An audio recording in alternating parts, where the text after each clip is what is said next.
Yes, ma'am. What's up, mga people?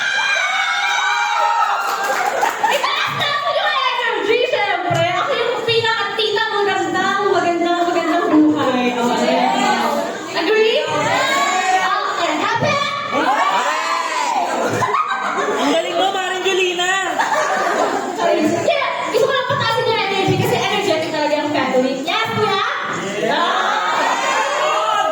Yes, ayun, walang iiyak. Di na iiyak for today. And bali yung bills naman is from me, tsaka kay Tito Ian.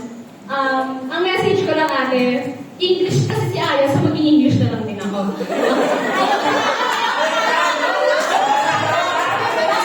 Gusto ako magpapatay.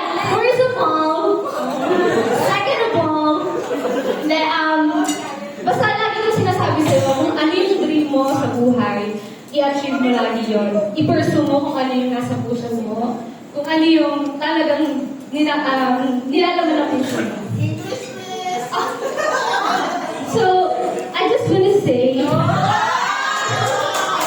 hindi na kala tayo, please. Hindi ko wala akong headset eh. Palagi ka nang maging positive sa buhay. Yan yung magdadala sa'yo sa journey mo. And lagi ka nang maging blessed, maging thankful kay God. Alam namin na kung gano'ng kakabuting bata ever since, pag mabuti kang tao, ate, yan ang magdadala sa'yo sa journey mo na maging successful in life. At lagi kang maging obedient sa mama at papa mo. At gusto ko rin mag-thank you kasi sobrang alaga mo sa mga kapatid mo na hindi mo sila pinapabayaan. Parang ikaw nangalagin natin na lang mga kapatid ko. Yeah! Uwi ka na ng Laguna. Let's go! Ayun, sobrang, alam naman natin lahat kung gano'n kabait tong batang to. At na-imagine ko na isang araw, lilipat ka. Hindi dahil naglangis ka.